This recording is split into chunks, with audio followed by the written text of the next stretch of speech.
Avant qu'on commence l'épisode, j'aimerais ça prendre un petit temps pour vous avertir que le sujet d'aujourd'hui peut être sensible pour certains d'entre vous. Il est certainement sensible pour moi. Donc, je vous demande vraiment beaucoup de grâce, beaucoup de compassion. Je veux que vous écoutiez l'épisode avec un cœur et un esprit ouvert parce qu'aujourd'hui, on parle de dépendance. C'est un sujet qui est très vulnérable pour moi, surtout en ce moment. Donc, voilà. Sur ce, bon épisode.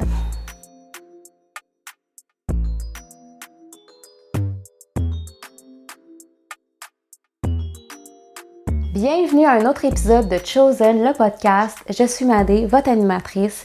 Puis aujourd'hui, on va parler d'un sujet qui est super important pour moi.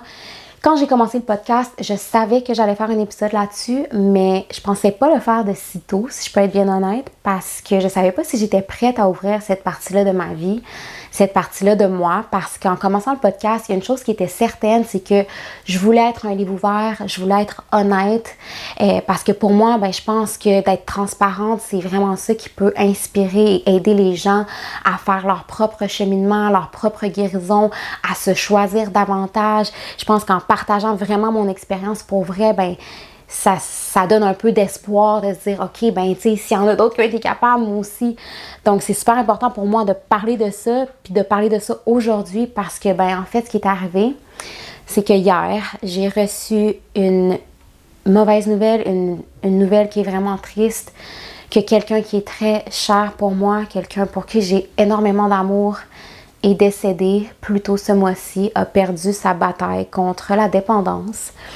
Donc, c'est de ça qu'on va parler aujourd'hui, de dépendance, parce que je savais que j'allais enregistrer un épisode aujourd'hui, puis avec la nouvelle que j'ai eue hier, j'étais comme, mais je peux, tu sais, je me voyais pas parler d'autre chose, je me disais, mais, tu sais, de quoi je peux parler quand j'ai cette chose-là qui me pèse tellement lourd dans le cœur en ce moment, parce que cette personne-là, c'est quelqu'un qui fait partie de ma vie depuis que j'ai comme 8 ans, c'était mon premier petit chum quand j'étais enfant.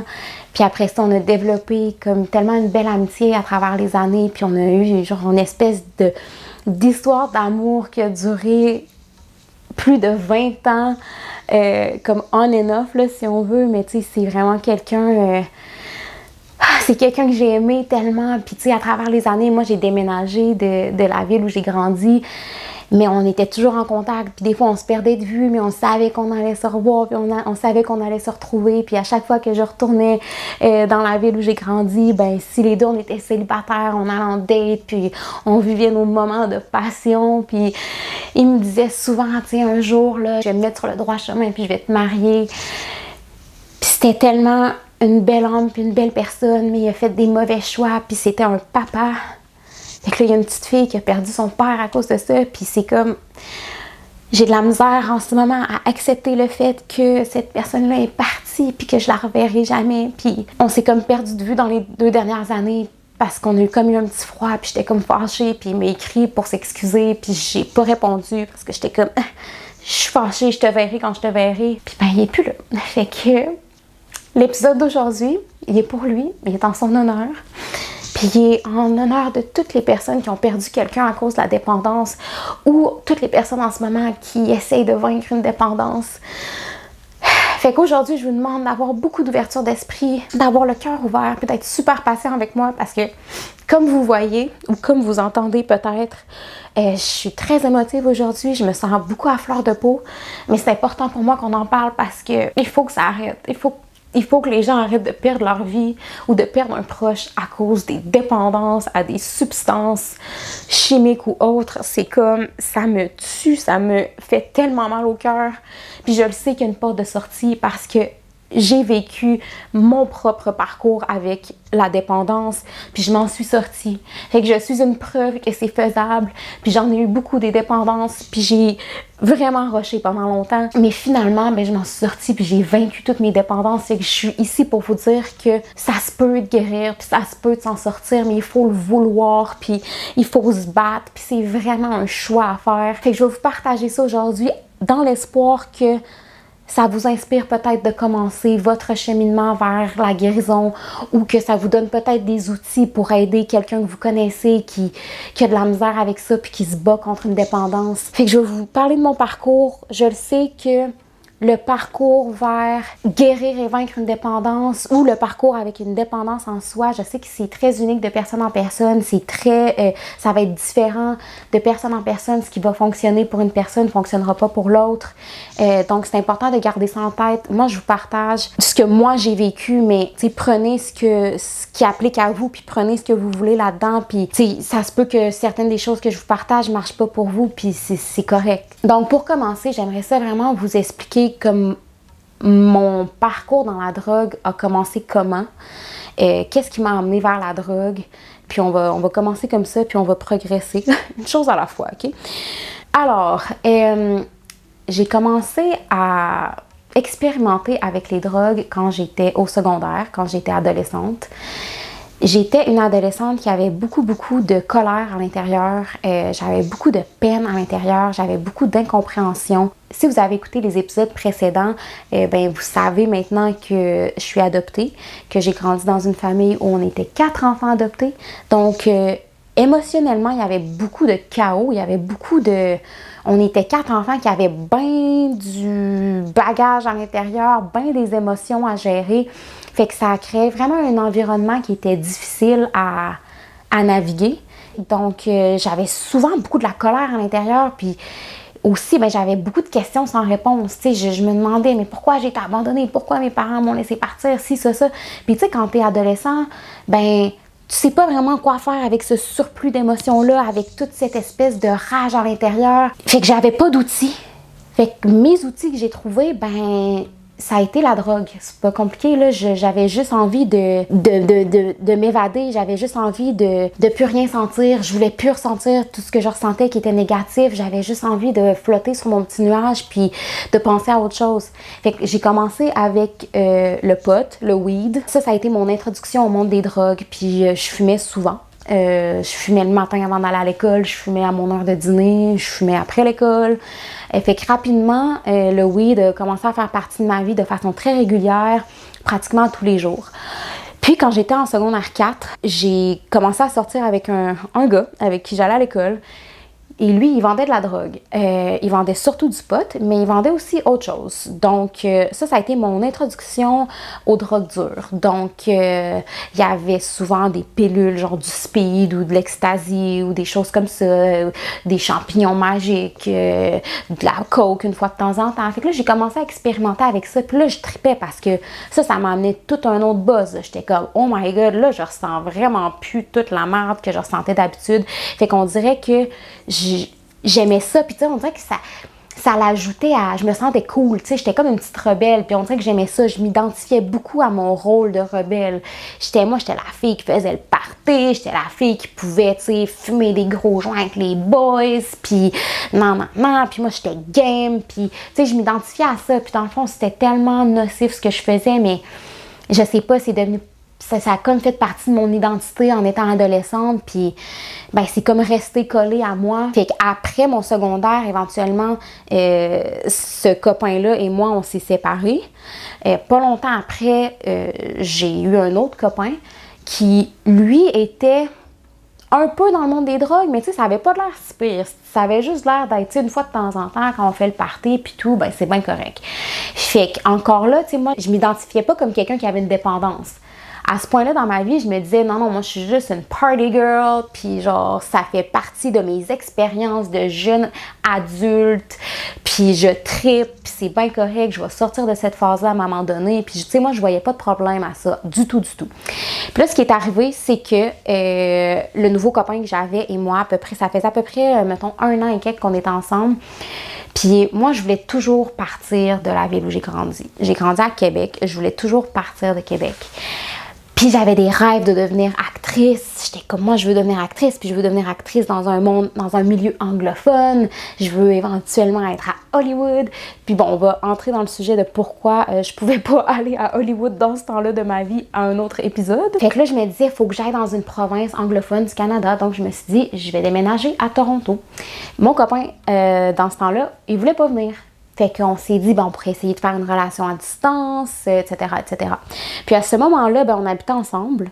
Donc, moi qui partais habiter dans une autre province, ben, il se retrouvait tout seul avec un loyer à payer que normalement, on aurait été deux à le payer. Fait qu'il a déménagé avec un coloc. L'affaire qui est arrivée, c'est que moi, après avoir été une semaine à Toronto, j'étais comme, oh my god, non merci, je peux pas, je reviens. L'appartement où j'étais, il était infesté de coquerelles, c'était l'enfer sur terre. Fait que, tu sais, j'avais 18 ans dans ce temps-là, puis j'ai comme paniqué, puis j'étais comme non, je peux pas. Fait que moi, j'ai appelé mon copain, puis j'étais comme bon, ben là, je reviens, fait que comment qu'on s'arrange, tu sais, je sais que tu viens de signer un bail, tu peux pas casser ça comme ça, mais là, moi, il faut que j'habite à quelque part parce que, ben, faut que vous sachiez que j'ai quitté la maison de mes parents quand j'avais 17 ans. Je disais à mon copain, c'est-tu possible que j'emménage avec vous? Ça se peut-tu, ça? Fait qu'il me dit, écoute, je vais demander au coloc, puis on va voir. Fait qu'il demande au coloc, le coloc, il dit, il n'y a pas de problème, c'est un 5,5, il y a assez de place, mais si ta blonde, elle vient, la mienne, elle vient aussi. Fait que là, on s'est ramassé à être deux couples dans cet appartement. Puis qu'est-ce qui est arrivé, c'est que ce couple-là, il faisait le party pas mal plus que nous autres. Puis aussi, il y avait un arrangement avec certains de leurs amis à eux qui vendaient de la coke, qui étaient un peu sous le radar de la police. Donc, pour éviter de se faire fouiller leur maison, puis que la police trouve leur drogue, ben, il y avait comme un deal avec mon coloc qui pouvait cacher leur drogue chez nous. En échange, nous, on pouvait prendre la drogue un peu à notre guise, OK? Donc, ces gens-là, ils venaient chez nous des fois pour couper leurs briques de coke, puis toute l'espèce de résidus, là, la poudre qui restait après avoir tout coupé, là, ils nous mettaient ça dans un bol. On avait comme des bols de céréales avec de la poudre dedans qui traînait dans la maison. Fait que là, moi, à cette période-là de ma vie, ben, tu sais, j'avais accès à la cocaïne tellement facilement, puis je voyais pas vraiment de problème à ça. Fait que, tu sais, moi, j'étais comme, hey, je me levais un matin, j'étais fatiguée, il fallait que je fasse le ménage, je vais me faire une petite ligne de poudre, y a pas de problème, une petite clé, touk-touk. Puis, tu sais, j'étais quelqu'un qui était super fonctionnel dans ma dépendance. Tu sais, c'est ça, c'est drôle parce qu'on a souvent des images de c'est quoi quelqu'un qui est un addict ou qui a une dépendance aux drogues, puis on s'imagine un tout croche dans la rue, qui est un sans-abri, qui se pique dans une ruelle. Mais non, quelqu'un qui souffre avec une dépendance ou un addict, ça peut avoir l'air de toi puis moi, puis on le sait pas. Là. Il y a des addicts qui sont très fonctionnels. Là. Puis moi, c'était mon cas, je le cachais super bien. Là. Il y a plein de monde autour de moi qui avait aucune idée que je faisais ça. Là.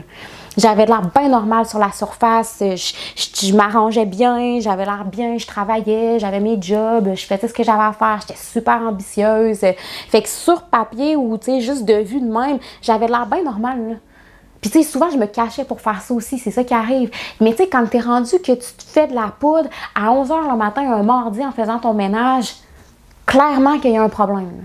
Mais moi, je le voyais pas, ça, je l'acceptais pas. À peu près un an plus tard, moi puis mon copain, avec qui j'étais à l'époque, on a décidé de déménager à Vancouver. Parce que ben, j'avais encore ces buts-là de devenir actrice, puis je voulais vraiment aller étudier ailleurs. Fait que j'étais comme, OK, on fait le move. Là, il était down pour venir à Vancouver. Toronto, ça ne tentait pas tant, mais Vancouver, il était comme, OK, ça, je vais y aller. On est déménagé à Vancouver, mais rendu à ce moment-là de notre relation, ça n'allait plus très bien entre nous deux. Donc, quand on est arrivé à Vancouver, on a essayé de faire marcher les choses, mais finalement, ben, ça n'a pas marché. On s'est laissé. Puis là, c'est là que ça a un petit peu dégénéré mon affaire parce que ben là, j'ai commencé à travailler plus dans les bars. J'ai commencé vraiment à être plus dans le nightlife, si tu veux, puis à sortir beaucoup, puis à être vraiment entourée de gens qui prenaient beaucoup de drogue. Puis le bar où je travaillais, ben tout le staff prenait de la coke. C'est pas compliqué, là. C'était comme un point tel qu'on faisait des rotations dans le bureau pour aller sniffer une ligne. Là. Puis tu sais, là, je travaillais temps plein, fait que ça, c'était quelque chose qui se passait comme 4-5 fois par semaine. Puis quand je travaillais pas, ben je sortais. Fait que là, je faisais le party en sortant. Fait que là, je suis comme embarquée dans une espèce de cercle vicieux, mais encore là, je le voyais pas. J'étais dans le déni total par rapport à ma dépendance parce que je me donnais des excuses. Ben non, je suis juste une fille de party, c'est là cette phase-là de ma vie, je suis dans ma début vingtaine, il n'y en a pas de problème, ça fait partie du style de vie, mais que j'arrête de travailler dans les bars, je ferai plus ça. Je suis capable de contrôler ma dépendance, blablabla. Bla, bla. Tu sais, je me mentais tellement à moi-même, là, ça avait même pas rapport, mais c'était rendu à un point tel que, écoute, Je pouvais passer là, 2 jours sans dormir, puis je pourrais revenir chez nous là, après deux nuits en ligne à faire le party, puis revenir chez nous à 5-6 heures du matin, là, ben tout croche dans la rue, puis genre trouver des botches de cigarettes, puis à ramasser ça, puis à amener ça chez nous pour me rouler des nouvelles cigarettes parce que j'avais toutes fumé les miennes. Fait que là dites-vous là, qu'à ce point-là dans ma vie, j'étais accro aux cigarettes, je buvais de l'alcool tout le temps, je faisais de la drogue, de la coke tout le temps. Puis là, quand il n'y avait plus de coke, ben là, n'importe quoi que quelqu'un me donnait, ben oui, je vais le prendre. De la MDMA, let's go. Ah, des champignons, on y va. Ah, ça c'est quoi? Aucune idée, pas grave. N'importe quoi pour me geler. Puis là, c'est comme quand j'étais plus gelée, j'aimais pas comment je me sentais. Fait que là, il fallait que je me regèle. Mais tu sais, ça, c'est pas une indication d'une dépendance, je sais pas. Tu sais, comme... À un moment donné, il faut vraiment être en déni pour pas se rendre compte que c'est un problème. Là. Puis c'est vraiment là que j'étais. Puis qu'est-ce qui est arrivé qui m'a vraiment comme donné une claque d'en face? En fait, il y a 2 circonstances qui me sont arrivées qui m'ont vraiment secouée. La première, c'est qu'à un moment donné, après une soirée de débauche où j'avais pris je sais pas quel cocktail de drogue, j'avais tout mélangé cette soirée-là. C'était rendu le matin le lendemain, puis j'étais sur le plancher de ma salle de bain. Puis j'étais plus capable de me relever. C'est comme si mon corps, il m'abandonnait. Là. Genre, j'étais plus capable de... J'essayais de me lever, puis je tombais. Je voyais plus rien. Je voyais genre des étoiles. J'étais super déshydratée. J'avais l'impression là, que mes organes étaient en train de me lâcher. Là. Puis j'ai vraiment eu peur, en fait. J'ai eu peur pour ma vie.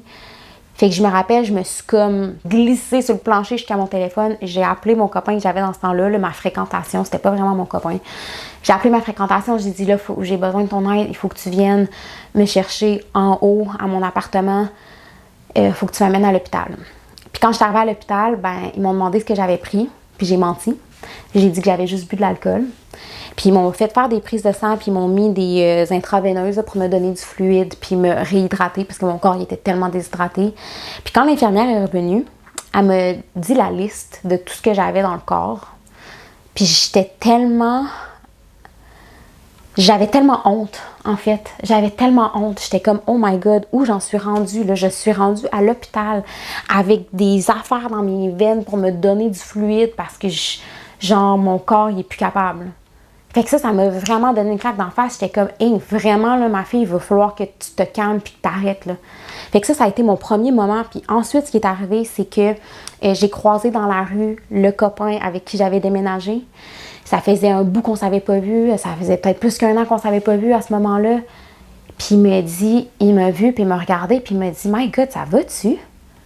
Puis tu sais, il avait comme vraiment l'air inquiet pour moi. Puis j'étais comme, ouais, ça va, pourquoi? Puis il m'a dit, mais je sais pas, il dit, on dirait que t'es différente, t'as perdu ton glow, genre. T'as perdu ta lumière. Puis ça m'a tellement rentré dedans parce que, tu sais, cette personne-là me connaissait quand même depuis longtemps. Puis moi, ben vu que je me vois à chaque jour, on dirait que je m'en rendais même pas compte. Tu sais, c'est ça, on se rend pas compte à quel point ça nous affecte, à quel point ça vient affecter notre énergie, à quel point ça vient affecter juste notre essence, notre aura. Ça nous change de la drogue, là. C'est ça qui arrive, là. Ça vient changer la chimie de ton cerveau, là. Fait que t'es plus toi, mais tu t'en rends pas compte. Moi, c'est ça, je me voyais à tous les jours. Fait que pour moi, ben, je voyais tout le temps la même face, la même personne. Je voyais pas la différence, tu sais. Mais lui, il m'a pas vu pendant comme plus qu'1 an. Fait qu'en me voyant, il a fait un esti de saut, puis j'étais comme... Oh my God, c'est si pire que ça. Genre, on dirait que ça m'a vraiment fait de quoi? Parce que justement, je me considérais comme quelqu'un qui était... Tu sais, qui avait de la drive, puis que, oui, j'étais fuckée de tout plein de façons, mais je me considérais quand même comme quelqu'un qui était vivante, puis qui aimait la vie, puis, tu sais, qui voulait réussir dans la vie, puis tout ça. Fait que quand il m'a dit ça, ça m'a vraiment rentré dedans. Puis là, ça m'a comme fait, OK, là, il va falloir vraiment que je change. Puis ça, ben, c'était en 2011. Puis c'est en 2011 que le fentanyl est arrivé à Vancouver. Puis je remercie la vie du timing parce que ça, c'est l'année que j'ai vraiment décidé d'essayer de m'en sortir. J'ai fait beaucoup de rechutes cette année-là, mais le fentanyl, il n'était pas assez présent encore pour que ça soit le problème que ça a aujourd'hui, là, parce que si le fentanyl d'aujourd'hui aurait été dans le temps quand moi j'étais là puis que je consommais autant que je consommais, je peux vous garantir qu'on n'aurait pas cette conversation en ce moment. Je peux vous garantir que je ne serais plus sur cette terre, OK? Fait que le timing, je remercie le bon Dieu que la même année que le fentanyl est arrivé, c'est l'année que j'ai décidé qu'il fallait que je change. Puis là, l'affaire avec essayer de vaincre une dépendance, c'est que c'est extrêmement difficile. Fait que, comme j'ai dit, ça change la chimie de notre cerveau. Donc, pour renverser les changements, pour revenir à ton cerveau d'avant, ça prend énormément de force et de volonté et de travail et d'aide et de tout ce que tu veux. Ça se fait pas comme ça. Fait que moi, souvent, je me disais, ben non, il n'y a pas de problème, check ça. Moi, j'ai juste à pu sortir. J'ai juste à dire non quand je me fais offrir de la drogue. C'est facile, je vais juste dire non, c'est beau. Puis là, à chaque fois que quelqu'un m'invitait à quelque part, à chaque fois que j'avais des amis qui me disaient « Hey, on sort à soir, viens donc, viens donc. » Ben là, tu peux pas manquer ça, c'est la fête de je sais pas qui, blablabla. À chaque fois, j'avais une conversation avec moi-même puis je me disais « Là, ce soir, tu ne prends pas de drogue. C'est non. Si quelqu'un t'en offre, c'est non. C'est pas compliqué, là. T'es capable. Là. Come on, let's go, girl. » Puis là, je sortais. Puis là, je me faisais offrir de la drogue. « Non, c'est beau. Non, merci. Non, j'ai pas besoin. » Puis là, ça commençait. Là, tu voyais les gens, ça se faisait des lignes, pis ci, pis ça. Puis là, je commençais à... OK. Boy. Fait que là, finalement, je flanchais. Je vais prendre une petite ligne, une petite clé. Donne-moi une petite clé. Hein? Juste un petit... Mais là, la petite clé tourne en une ligne au complet. Puis là, la ligne en devient 2. Puis la deuxième ligne en devient 10. Puis là, ben, il est rendu 8 heures le matin. Puis t'es encore bien gelé. Les pupilles grosses de même. Puis tu gringes des dents. C'est ça. C'est ça qui se passait. Fait qu'à un moment donné, j'étais comme, j'y arriverai pas. La façon que j'ai trouvée pour moi d'y arriver, ça a été de déménager, de partir de Vancouver parce que je savais que cette ville-là finirait par me tuer. C'est pas compliqué, là. Puis je savais qu'il fallait que je change du tout au tout. Je me suis dit, si je vais ailleurs où je connais personne, où je connais aucun dealer, où je connais aucune personne qui fait ça, genre ça va me donner une chance de repartir à neuf. Puis c'est ça, il faut vraiment être prêt à faire des gros changements. Tu sais, pour moi, ça a été ça, mais pour quelqu'un d'autre, ça pourrait être d'aller en thérapie, ça pourrait être d'aller en désintox ou des trucs comme ça. Pour moi, ça a été de déménager. Je savais qu'il fallait que complètement que j'aille une autre vie. Fait que j'ai décidé de revenir à Toronto. Tu sais, j'avais pas réussi la première fois. J'avais toffé une semaine. Là, je me suis dit, je vais réessayer, puis je vais rester, puis je vais le faire. Puis là, avant d'aller à Toronto, je me suis pris un billet d'avion pour le Mexique parce que j'avais une amie qui était là. Puis là, j'en ai profité, c'est un grand mot, là. J'ai décidé de me péter la face, comme on dit, tout le temps que j'étais au Mexique. La journée que je prenais l'avion pour Toronto, j'avais fait le party la veille toute la nuit. J'étais défoncée ben raide quand j'étais allée à l'aéroport. Puis la minute que j'ai atterri à Toronto, ça a été fini. Je n'ai plus jamais retouché à la drogue. C'est pas que ça a été facile, mais c'est parce que je me suis outillée pour. J'ai fait exprès d'être dans une place où j'avais aucun recours à ça. Ça a tombé que le bar où je me suis trouvé une job, il était vraiment strict par rapport au fait qu'il voulait pas que les employés boivent du tout. Fait qu'il y avait aucunement du party là-dedans. Puis aussi, l'appartement où j'ai déménagé, j'avais le sous-sol en bas, mais la fille qui habitait en haut était super dans les aliments santé, de bien manger, dans tout ce qui est bien-être, puis tout ça. Puis j'habitais dans un quartier où il y avait beaucoup de petites épiceries santé, puis de yoga, puis de ci, puis de ça. Fait qu'on dirait que je me suis comme... je suis tombée dans un monde en fait qui était propice à ma guérison. Fait que ça m'a vraiment aidée. Puis je me suis pris un entraîneur privé, puis je me suis mis à m'entraîner, puis je me suis mis à faire du sport. Puis j'ai vraiment changé du tout au tout. Mais est-ce que ça a été la fin de ma bataille contre les addictions? Non, parce que ben j'étais encore accro aux cigarettes. Je pouvais pas vivre sans ma tasse de café. Je buvais encore. Tu sais, je pense que j'ai jamais vraiment eu une dépendance à l'alcool. Je buvais beaucoup parce que je faisais bien de la drogue puis ça allait ensemble. Puis l'autre affaire, c'est que j'étais quelqu'un qui adorait fumer la cigarette puis je trouvais que ça allait ensemble. Fait que souvent, même après avoir arrêté les drogues, je me disais... J'avais pas tant le goût de boire, mais j'avais le goût de fumer. Puis là, je m'avais comme donné une règle. T'as seulement le droit de fumer quand tu bois. Fait que là, des fois, j'avais pas le goût de boire, mais je voulais fumer. Fait que je me disais, je vais prendre un verre à soir juste parce que je veux fumer, tu sais. Fait que là, je me prenais un verre. Oh, là, j'ai le droit à une cigarette. Fait que, tu sais, vraiment, moi, ma dépendance à la cigarette était quand même assez intense. Je suis quelqu'un qui a toujours aimé plus fumer que boire. Fait que, tu sais, moi, mes vrais problèmes, après avoir enlevé les drogues dures de ma vie, ça a été la cigarette puis le pot. Le pot faisait encore partie de ma vie, mais moins parce que dans ce temps-là, c'était pas encore légal au Canada. Fait qu'encore là, il aurait fallu que je fouille pour trouver un dealer, puis j'étais pas rendue là. Fait que, tu sais, je fumais une fois de temps en temps si ça se présentait à moi. Mais j'ai vraiment travaillé fort pour redéfinir ma relation avec le weed parce que c'est une plante que j'apprécie, que je sais qu'il y a des bienfaits pour moi, que maintenant j'ai réintroduit dans ma vie de façon saine où je vais utiliser du CBD quand j'ai de l'anxiété ou quand j'ai, mettons, des douleurs menstruelles, des trucs comme ça. Je suis capable de prendre un petit peu de CBD, mais il a vraiment fallu que je coupe ça de ma vie pendant vraiment longtemps pour être capable d'en être là puis d'avoir une relation saine avec la marijuana, que je peux l'utiliser pour ses bienfaits, mais c'est vraiment pas pour me geler, là. Moi, tu me donnes un joint de pote normal, là, oublie ça, là, je vais être ben trop buzzée, là. Avant, je pouvais me rouler des gros blondes puis me fumer ça tout seul, là. Mais là, t'oublies le projet, là. Je prendrais une puff de du pot normal, là, je serais KO total, là. Puis aussi, ben, j'ai complètement redéfini ma relation avec le café. J'ai cassé ça de ma vie aussi. Maintenant, je bois du déca une fois de temps en temps. J'en achète plus, en fait, à la maison. Fait que c'est vraiment quand je veux me gâter, si je veux, mettons, bruncher ou de quoi de même, ou si c'est un petit dimanche matin, je vais me promener avec mon chien, je me prends un petit déca pour la route, mais sinon, j'ai réussi à vaincre ça aussi. Puis là, j'ai vécu la cigarette il y a 2 ans parce que, comme je viens de vous dire, j'étais jamais quelqu'un qui était vraiment une grosse buveuse. Je buvais à cause de mes autres dépendances. Il y a un petit peu plus de 2 ans, je regardais ma consommation d'alcool puis j'étais comme, j'aime pas ça boire. Je suis pas une buveuse. Fait que j'ai juste arrêté de boire. Fait qu'en arrêtant de boire, j'ai complètement arrêté la cigarette. Fait que maintenant, ça fait plus de 2 ans que j'ai pas eu une goutte d'alcool et pas fumé une cigarette. Donc voilà, ça c'est un résumé de mon parcours avec la dépendance, avec les drogues. Puis regarde, je veux juste te dire à toi qui écoutes en ce moment, si j'ai été capable de m'en sortir, t'es capable toi aussi. Je te le promets, je te le garantis. Oui, ça va être difficile. Je vais pas te mentir, oui, ça va être difficile. Parce que comme j'ai dit plus tôt, les drogues et les substances viennent changer la chimie de notre cerveau. Il y a des processus physiques qui se passent à l'intérieur qui sont hors de notre contrôle. Fait que oui, ça prend énormément de force mentale, émotionnelle, ça prend beaucoup de volonté, ça va être rochant pendant des années peut-être, tu sais, comme moi j'ai pas fait ça en claquant des doigts, là. J'ai pas tout changé du tout du jour au lendemain. Ça a été vraiment une chose à la fois, un problème à la fois, puis ça a pris des années, puis là je peux regarder en arrière puis me dire oh my god, après toutes ces années-là, j'ai réussi, tu sais, mais quand j'ai commencé ça, jamais que j'aurais pensé que je m'aurais rendue à ça aujourd'hui, là. Impensable dans ma tête.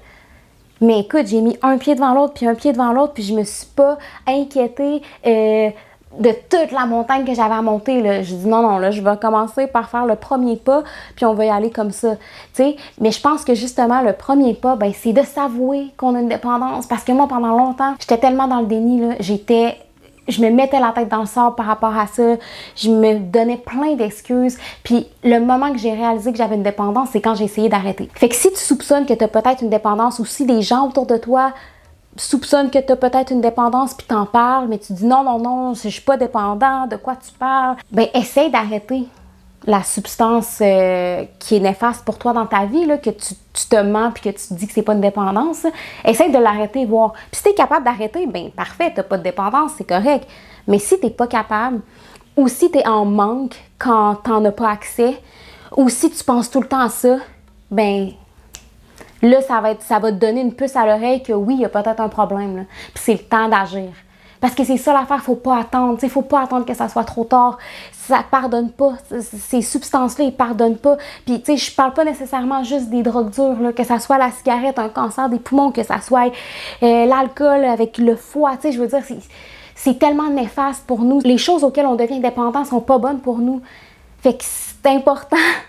C'est important d'agir tôt puis de régler ça le plus tôt possible parce que la vie qui nous attend de l'autre côté, là, oh my god, elle en vaut tellement la peine. De vivre une vie sans dépendance, c'est tellement un beau cadeau à se donner, là, mais il faut d'abord se l'avouer. Puis après se l'avoir avoué, il faut s'engager à faire la bataille jusqu'au bout parce que ça sera pas facile, parce qu'il va y en avoir des rechutes, parce qu'il va y en avoir des tentations, parce qu'on va avoir le goût, parce qu'on, tu sais, il faut vraiment savoir que faut se promettre à nous-mêmes que, OK, même si ça va être difficile, même si je vais rusher, je m'engage puis je le fais. Puis je vous promets que petit à petit, ça devient plus facile. C'est plus dur au début, puis le plus on y va, puis plus on avance, ben le moins on y pense, puis plus ça va mieux, puis plus on se rend compte que, dans le fond, il y a plein d'autres choses auxquelles on s'ouvre, qu'on ne savait pas ouvert avant, puis on découvre d'autres parties de nous, où on redécouvre d'autres parties de nous, puis on se dit « Hey, OK! » Fait que là, tranquillement, ce cheminement-là devient de plus en plus facile à faire, mais il faut vraiment pas se laisser tomber dans les moments difficiles surtout. Fait que ça, c'est super important aussi. Puis je pense que, tu sais, l'autre chose, c'est d'accepter qu'il va y avoir des gros changements à faire dans nos vies. Tu sais, ça se peut que les amis que tu as en ce moment, avec qui tu fais cette habitude néfaste-là, ça se peut qu'il faut qu'ils prennent le bord, ces amis-là. Comme moi, les gens que je fréquentais dans ce temps-là, ben ils sont plus dans ma vie, là. C'était pas des amis, en fait, mais tu sais, il a fallu que je fasse ce deuil-là parce que moi, je pensais que c'était mes amis, parce que moi, c'est ce style de vie-là. J'ai eu bien du fun, puis tu sais, je me voyais pas faire ça ou plus être dans ce monde-là.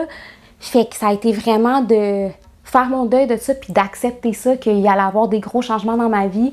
Puis c'est des beaux changements, mais l'affaire, c'est que le changement, ça fait peur. Mais écoute, quand c'est des changements positifs, là, il faut y aller avec les bras ouverts, puis le cœur ouvert, puis il faut se donner une chance. Il faut prendre une chance de découvrir quelque chose de nouveau qui va vraiment être bénéfique pour nous, en fait. Puis après ça, ben, je pense que, tu sais, une autre affaire, c'est vraiment de s'outiller pour le succès. Parce que, écoute, comme j'ai dit plusieurs fois, c'est pas facile, donc c'est important de soit aller chercher de l'aide professionnelle, soit de s'entourer des bonnes personnes, d'en parler à notre famille, aux gens qui nous aiment, qui sont vraiment là pour nous, tu sais, vraiment de s'équiper pour être sûr, tu sais, pour se donner une chance dans le fond. Tu sais, comme moi je vous ai dit, il a fallu que je déménage, il a fallu que je m'entoure de différentes choses qui m'ont vraiment appuyée dans ma guérison. Fait que ça, c'est important de se donner les outils. Puis d'aller chercher l'aide. Si on en a besoin d'être professionnel, elle est là pour ça, cette aide-là, tu sais. Je sais que des fois, on veut dire « Ah, voyons, j'ai pas besoin d'aller en désintox, ça n'a pas rapport. » Mais peut-être que c'est ça, puis c'est correct. Il n'y a aucun mal là-dedans. Encore là, c'est un beau cadeau à se donner. Puis tu sais, je pense que l'autre chose aussi, ben, c'est d'avoir un but ou un objectif qui est comme plus gros que nous. Tu sais, comme pour moi, j'avais des rêves de devenir actrice, puis je savais que je pouvais pas devenir actrice ou avoir du succès dans l'état que j'étais. C'était pas possible. Fait que j'avais comme cette espèce d'étoile du Nord-là qui me guidait, que je me disais, OK, je m'accrochais à ça, je me disais, il faut que je m'en sorte parce que je veux faire ça. Ou il y en a pour qui ça va être, ben, ils sont parents, fait que pour le bien-être de leur enfant, ils vont se battre jusqu'à temps qu'ils vaincent leur dépendance. Donc, trouvez c'est quoi votre but, votre passion, votre rêve, la chose qui va vous aider à vous guider vers le droit chemin. Tu sais, je pense que ça peut vraiment, vraiment beaucoup aider. Fait que c'est ça, en gros. C'est ça les choses qui m'ont aidé moi. C'est sûr que comme j'ai dit plus tôt, ben tu sais, chaque parcours est super différent. Fait que moi je vous partage ce qui a marché pour moi. Puis avant qu'on termine l'épisode, j'aimerais ça qu'on parle d'un autre côté de la dépendance qui est aussi vraiment, vraiment difficile. Puis c'est quand on a un proche ou quelqu'un qu'on aime beaucoup, un partenaire ou un ami qui est dépendant, puis que nous peut-être on l'est pas.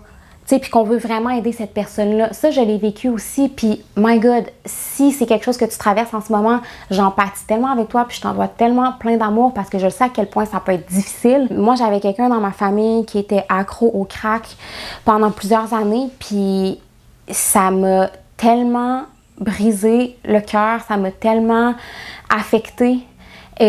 Parce que justement, tu sais, ces personnes-là qu'on veut aider, on les aime tellement, mais on peut pas guérir à leur place. C'est tellement hors de notre contrôle, tu sais, on peut pas marcher le chemin de la guérison pour eux. Il faut vraiment que ces gens-là le veuillent.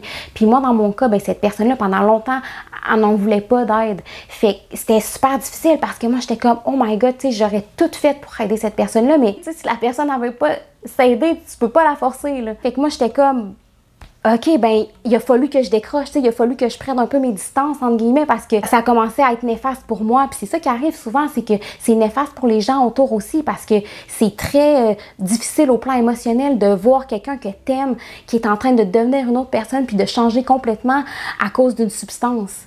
Tu sais, puis une substance comme le crack, ça change quelqu'un, là. Tu sais, les gens deviennent avec de la paranoïa, ils ont des grosses explosions de colère quand ils sont en sevrage, ils peuvent devenir super agressifs, des trucs comme ça. Fait que tu sais, moi, cette personne-là que j'aimais tellement, à un moment donné, j'en avais peur.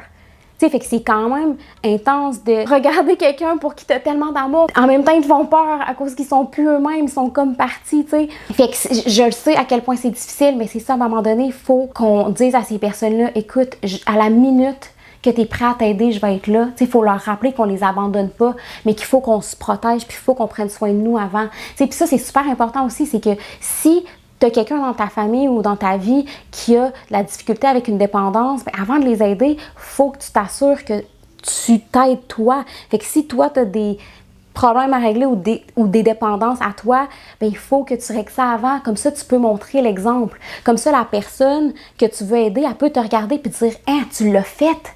Hein, tu as été capable! Moi aussi, je peux être capable d'abord. » Tu sais, c'est bien de donner le lead en montrant un exemple que la guérison est possible dans le fond. Fait que tu sais, ça c'est super important parce que moi, je me rappelle dans ce temps-là, moi, j'étais dans mon propre cheminement à moi, là. Fait que j'étais même pas tant en mesure d'aider, tu sais. Je me disais que moi, c'était moins pire ma situation, fait que je pouvais sûrement aider, mais non, c'était pas vrai, en fait. Il fallait vraiment que je prenne soin de moi avant, puis que je guérisse avant. Puis tu sais, je pense que c'est important aussi de s'éduquer sur c'est quoi leur dépendance. Parce que si tu as quelqu'un dans ta vie qui traverse des moments difficiles à cause d'une dépendance, si tu te renseignes, puis si tu t'éduques sur c'est quoi exactement cette dépendance-là, ce que ça fait, c'est quoi les symptômes de sevrage, qu'est-ce qui arrive physiquement quand les gens sont en manque de ça, puis tout, ben ça donne des meilleurs outils pour les aider après. Parce que là, tu es capable de spotter les signes, là, tu dis, oh, OK, ça, c'est normal, j'ai lu ça, que ça pouvait arriver quand quelqu'un est en manque de telle substance. Parce que c'est ça l'affaire de substance en substance, ça change. Fait que c'est important de s'éduquer, comme ça on peut être mieux outillé pour aider les gens qu'on aime. Puis aussi, une autre chose, c'est que, en tant que personne qui veut aider quelqu'un, on peut se faire aider aussi. Il y a des ressources professionnelles pour aider les gens qui aident. Parce qu'on n'a pas à faire ça tout seul. Parce que comme j'ai dit, ça peut être super néfaste pour les proches des personnes qui sont très creux dans une dépendance.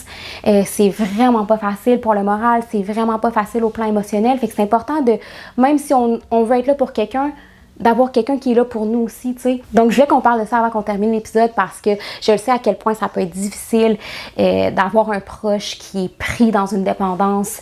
On peut se sentir très impuissant. Fait que, tu sais, sachez que il y a une lumière au bout du tunnel, puis il y a des façons d'être là, puis il y a des façons de se protéger là-dedans aussi. Puis pour terminer, je veux juste vous rappeler une dernière fois que si j'ai été capable de m'en sortir, que si la personne dans ma famille dont je vous ai parlé a été capable de s'en sortir, vous êtes capable. Donnez-vous beaucoup d'amour, de compassion, de grâce, de patience, mais faites-le, je vous supplie, entamez le processus vers une vie sobre. Je vous supplie de faire tout ce que vous pouvez pour vous battre, pour vaincre vos dépendances, parce que des choses comme ce qui est arrivé à mon ami, ça arrive beaucoup trop souvent. On peut pas laisser les substances prendre le dessus de nos vies, c'est impossible. Puis sur ça, je veux vous envoyer une grosse dose d'amour. Merci d'avoir été ici aujourd'hui. Merci de m'avoir écouté. Merci de vous avoir choisi encore une fois en écoutant l'épisode. Ça n'a pas été un épisode qui a été facile à enregistrer. Je me sens très vulnérable. Par contre, c'était vraiment important pour moi d'en parler parce que en ce moment, j'ai le cœur gros puis genre je veux que ça arrête, je veux plus que ça se passe des choses comme ça, puis ça me tient vraiment à cœur.